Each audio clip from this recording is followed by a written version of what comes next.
following is a Gear Radio Entertainment production. Every man's heart one day beats its final beat. His lungs breathe their final breath.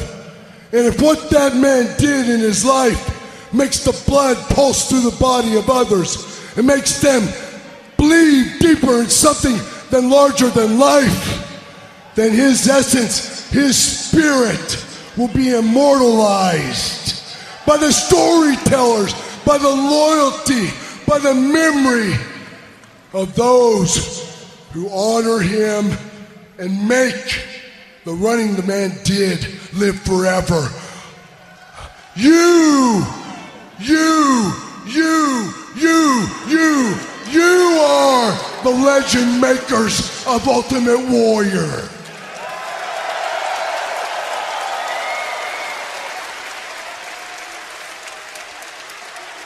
In the back, I see many potential legends, some of them with warrior spirits, and you will do the same for them.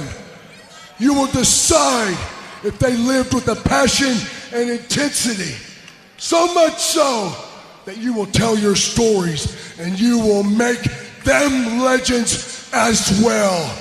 I am Ultimate Warrior. You are the Ultimate Warrior fans.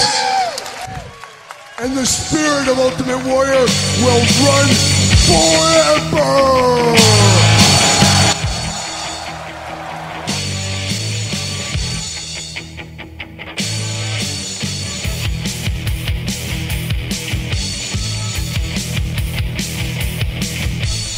4 days ago, he was the headliner of the WWE Hall of Fame class of 2014. 3 days ago, he made his first WrestleMania appearance in almost 18 years. 2 days ago, he made his first Raw appearance. Delivered that very speech that you heard in the very beginning of this program. Yesterday, he passed away at age 54. The Ultimate Warrior passed away. One of the most polarizing figures, iconic names, and memorable figures in all of professional wrestling. Passed away days after his monumental weekend, his triumphant weekend, his triumphant return to the spotlight, where he so richly belonged. Good afternoon, everybody. This is JC Money. This is a special edition Talking Wrestling, Talking Warrior, if you will. This is not a podcast that I had originally planned on doing. I wasn't expecting to wake up at 3 o'clock in the morning to find out that Ultimate Warrior had passed away. And it's a sad story because you think about all the time lost between the WWE Universe and the Ultimate Warrior. The reasons for any sort of beef in wrestling, a lot of it is money-based, a lot of it's stupidity. There was a lot of time lost, but I, as a fan, as somebody that can appreciate the product and appreciate what's being done and its history, its lineage, its present and its future, was I happy to see the Ultimate Warrior come back into the fold? Yes, absolutely. Was I happy that he was placed into the Hall of Fame? Yes, absolutely. Am I comfortable with the fact that he said his proverbial goodbye yesterday? He at least had the chance to say what he felt, address the crowd one last time. Yes. Yes, I do. Macho Man Randy Savage didn't have that luxury, unfortunately. I wish he did, but he didn't. The Ultimate Warrior actually got that. So that's comforting, so to speak. Not so much, though, for the man Jim Hellwig, the Warrior. One thing I took away from the Hall of Fame speech, aside from the fact that it went about an hour longer than it should have, and I found myself rather lost in quite a few parts of it, but the Hall of Fame traditionally, the Hall of Fame, the folks that are being inducted are traditionally escorted to the podium by two WWE divas, one on each arm. In most recent years, it's been both of the Bella twins. The Ultimate Warrior did not have that. Instead, he chose his two young daughters to accompany him to the podium from the back, which to me, as a father of two young girls, spoke large volumes. the first thing he said in the Hall of Fame speech was how proud he was of his family, how much he loved his wife and his girls. To his girls, he said, and I quote, "Being your dad is the greatest accomplishment I've ever had." And you're talking about a guy who is recognized in professional wrestling as one of the most legendary figures of all time. Everybody knows who the Ultimate Warrior is across the generation. His face paint, his tassels on his arm, his running to the ring, his music that you heard earlier on, all legendary. Everybody knows who the Warrior is. And for a guy to say, mind you, in the same Hall of Fame day, Jake the Snake Roberts talked about how he missed so much time with his kids, and it was his choice. Ultimate Warrior didn't have that. He made the right choice. He got out. He was a dad to his kids. Always was about his daughters. Back in 2010, maybe 2009, I'm not sure, when he appeared in the Italian wrestling promotion, Wrestling Orlando Jordan, and he made his comeback, his long-awaited comeback. I'm not going to lie, I signed up on the email list. I wanted to find out. I wanted to see all the promos. I wanted to see how he looked. I wanted to see how he trained. I followed. I streamed that match, thanks to a certain website which is no longer allowed. I streamed that match live, and I watched the Ultimate Warrior wrestle his final match against Orlando Jordan, winning the championship of that play. I cannot remember for the life of me the name of the promotion that he wrestled for. I watched it. His daughters were present in the ring to hand him flowers, which he then turned around and handed them back to them. His daughters were very prominent in his life. He was very, very proud of being a father. And that moment when he mentioned that and he said that to his daughters in front of people, that was the moment that I looked at him and I said, I can relate to this guy. I never mind all the spaced out promos about loading the rocket ship with space fuel and all sorts of other things. That was just character stuff. When the man broke down and said his greatest accomplishment in his life was to be a father to those two girls, if I were there, I would have given him a standing ovation myself for that. Because that is my greatest accomplishment in my life. And the fact that he has that same accomplishment, where other wrestlers, you hear so much, they just do not. They do not care. They want to live their own dream. They're addicted to wrestling. They're addicted to being out on the road and not having a relationship at all with their family, with their children. In a business where you hear that so much, it was very refreshing to hear someone from the previous generation say something to that degree. So my heartfelt condolences go out to his family, especially those two young girls. I cannot imagine what they're going through, because clearly they love their daddy very much. I would hate to leave my two young ones at a young age myself. So, needless to say, across social networking, there's been an outpour of support, an outpour of emotion. A lot of people commenting, posting their thoughts and their tweets about the Ultimate Warrior, his legacy, what he means. Sheamus, for example, posted on Twitter his profile picture. He changed it to the Ultimate Warrior's face paint and wrote a tweet that said everybody should do that. Everybody wears face paint today. I did that too. I know a few other people that did as well. I asked about 10 hours ago for folks to post on the Gear Network page, Facebook page, your memories of the Ultimate Warrior, and I would read them. I will do that, and I will talk as well about another issue that is kind of related. There are people that continue to use a character, his character specifically, and try and tweak it into their own. And I made a comment about that, very similar to the one I made about Doink the Clown and using the Doink the Clown characters in the premiere episode, or the pilot episode rather. I will touch up on that. I will touch up on your comments. This is the Gear Radio Network. You're listening to Talking Wrestling and the Gear Radio Network. Good night now. Welcome back. Let's go to your comments here. A good friend of mine, Handsome Randall J. Burton, writes, I don't think there was any more of an energetic ring entrance in wrestling history. Running to the ring full speed, shaking the ropes, and lighting a fire under any crowd, yet he could also have an entertaining match. A man may not be immortal, but his persona can be. I think that is quite a fitting epitaph. I agree. The entertaining match, he was entertaining. Was he the greatest wrestler? No, he was not. But he was able to captivate the audience.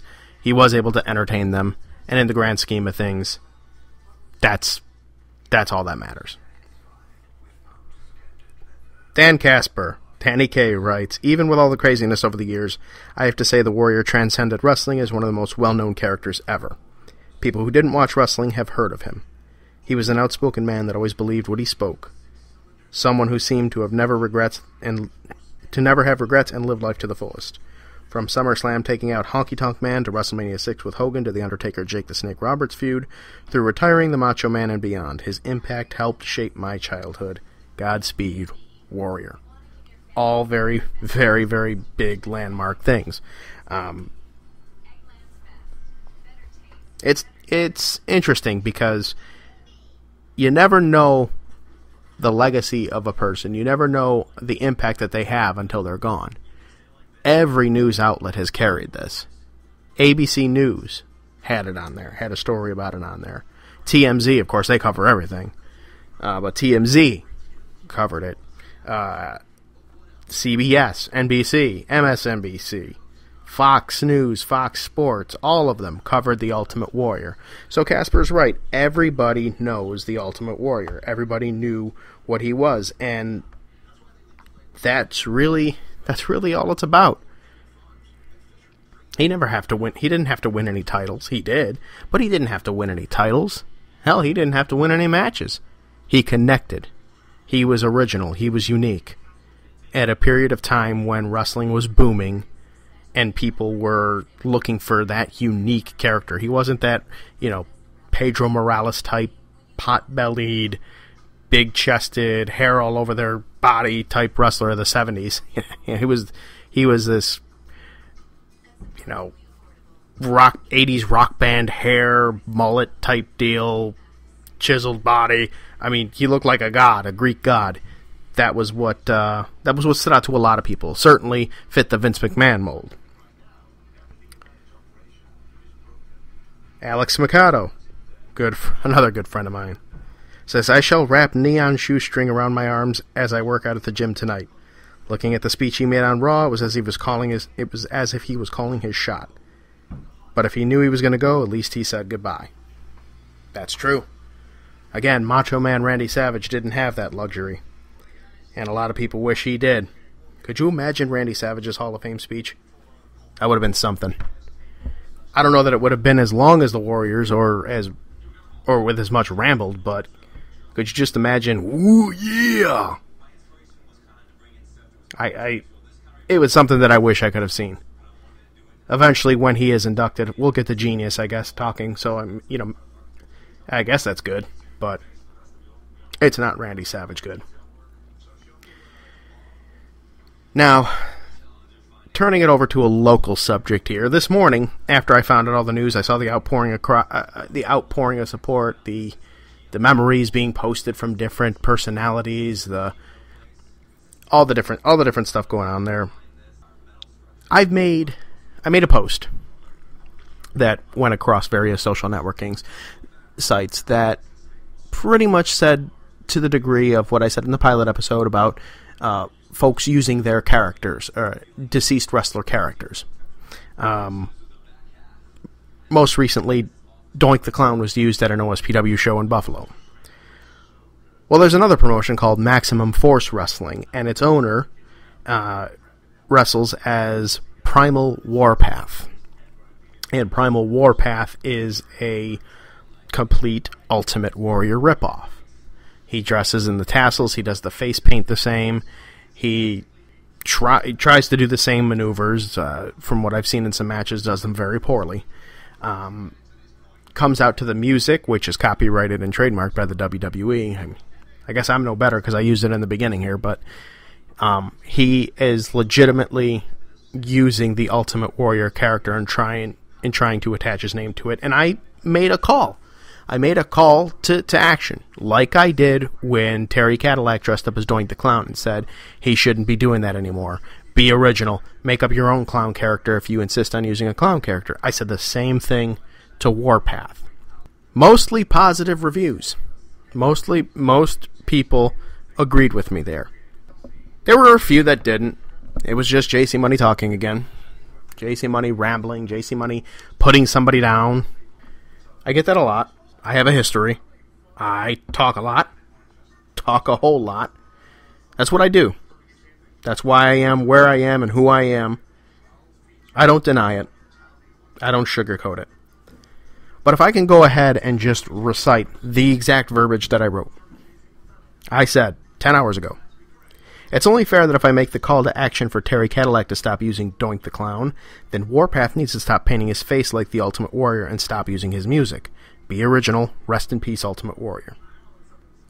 I got slammed on by another local wrestler who I won't name on this podcast, but for all intents and purposes, for at least the first few years of his career, he was ripping off Sting. And I have no issue with this guy personally. None. I have no issue with anybody personally. Any issue I have is all professional. But he referred to me as an internet bully because I simply said what I said there. And that I'm attacking a man behind his back. I challenged him to tell me exactly what I stated that was a personal attack on him behind his back. What in that sentence there, what in that little tiny status update that I made there was a personal attack. He did not respond. Rather, he unfriended me after calling me out. Mind you, I did not see this until a half an hour after it was posted. I fell asleep. So, here's the thing. And anybody that has followed me long-term knows this. I am a straight shooter. I am not somebody that's going to sugarcoat anything. I'm not going to portray the fake part of professional wrestling. It has lost me quite a bit of friends. It has lost me some followers. It has lost me some fans. It has also gained me some people, and it's also gained me a lot of respect. But it's something within myself that I will not allow to happen. I cannot sugarcoat things. I cannot mask it because I got news for you guys. You're all in this business to try and be macho, yet behind the scenes, you guys, a lot of you are the biggest bunch of I have ever met in my entire life. You can't take constructive criticism at all. Do you think that for 1 second, I have never been told anything bad about my character, about anything I do? Hell, you want to hear the feedback I got about my first podcast? There was music that played too long. I played music throughout the entire podcast. By your logic, and by you I mean the ones who can't take constructive criticism, the ones that don't like when a voice is thrown out at them, when they are called out on their ignorance and stupidity. If I went by your theory, I would have cried through a hissy fit, told everybody they're wrong, and I would have gone ahead and I would have kept doing my music. But you know what? I took that feedback and want to make my podcast better. Just like I took any feedback when I was wrestling, whether it was how I throw a punch, how I threw an arm drag, how I talked to the crowd, anything like that. I took what advice was given to me and made myself better. It is why I am still sought out 2 years after I have been removed from my last professional wrestling contest. It's not because I'm politicking anything or anybody. No, places are calling me. If I could have told you, if I had a nickel for every single time I was asked, when are you coming back? When do you want to work so-and-so? When do you want to come back? You have an open door. I wouldn't need a regular job. So when it comes to things like that, standing up for what you believe in, trying to put yourself out there to make it better, to make things better, to make what you're passionate about better, whether it's a podcast, whether it's professional wrestling, whether it's your regular job, isn't that the warrior way? Isn't that the belief of the warrior? Never accept defeat, never accept being weak, never accept being second best.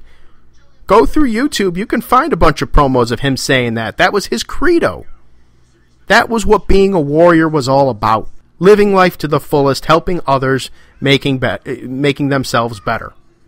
If you guys don't want to make yourselves better, that's on you. But don't come crying to me, or don't come trying to put me down and label me something that I'm not, because you guys are unoriginal. That's all there is to it. And sadly, it's not just one person in this area. It is a lot of people. It is a lot of people in this area. They just simply cannot accept the fact that what they are doing is wrong. Dressing up as a character of a dead professional wrestler and trying to pass him as alive is wrong. Ripping off a character because you are too dumb to create a personality of your own is wrong. I mean, hell, you know what? Why don't we go ahead and have Doink the Clown against the Blue Blazer? Let's have a run-in from Test. We'll have Gordon Soley call the match, and have Joey Morella referee. I mean, if that's shindy logic for you, right? But no, I'm the bad guy that calls it out. It's disgusting. It's disgusting to me, the fact that this is so widely accepted in not just the outer circle, because the fans, they have a voice too. The local fans, they have a voice too. A lot of them don't use it, and of course it could be because certain promotions require selling tickets, 5, 10 tickets to family and friends or whatever. So if you have a crowd of family and friends and not legitimate wrestling fans, then of course, yeah, they might be a little bit lenient. But I tell you what, Warpath couldn't go to Combat Zone Wrestling or Ring of Honor or any legitimate wrestling place with that character. Terry couldn't go to either one of those places as Doink the Clown. He couldn't. So that's why they got to go ahead, and you notice it's always the owners of the place too. It's always the owners that do this. The owner of Maximum Force Wrestling does the Ultimate Warrior thing. The owner of Ultimate Wrestling does the Doink the Clown thing. It's always the owners that do it. It's always JC Money that's called out as the asshole because he said this is stupid, this is wrong. I hope that you take this constructive criticism that I'm saying to you right now, and I hope you do something with it other than label me anything that I'm not, other than coming strong at me because I'm not wrestling anymore, other than coming at me and attacking me personally, attacking my family personally, attacking my children personally, like 2 people involved in a wedding angle years ago did, because they couldn't handle the truth. I hope you take this advice for what it is, and it is constructive criticism, and understand I am not coming at you personally. I am coming at your characters. Make yourself better and don't take the cheap way out. The Ultimate Warrior would have wanted that. That is the Warrior way, and hell, I channeled my inner outspoken warrior on this podcast. God bless him. I appreciate him for inspiring me to do that. So with that being said, that was an ultimate shoot there. Rest in peace, Ultimate Warrior. Thank you very much for the memories. Keep the memories coming. GearNetwork.com, or actually it's not .com, it's Facebook.com/GearNetwork. Gear Network on Twitter. You can tweet me there. The season premiere of Talking Wrestling will begin in May. I have guests lined up. I have a lot of guests lined up, so I've got to go ahead and figure out who's going to be week 1, who's going to be on week 2. Am I going to do a studio co-host? Maybe I will. Maybe I won't. Maybe it might be a non-wrestling fan that's a co-host on Talking Wrestling. Imagine that. Point, counterpoint. That would be great. So thank you all for tuning in. Of course, we're going to go ahead and say, as always, this podcast is a copyrighted podcast of the Gear Radio Network. Any rebroadcast or reproduction without the expressed written permission of Gear Radio Networks and me specifically is strictly prohibited. Until the season premiere of Talking Wrestling, until the official launch of the Gear Radio Network podcasting station, this is JC Money saying so long. Godspeed, Ultimate Warrior. Thank you.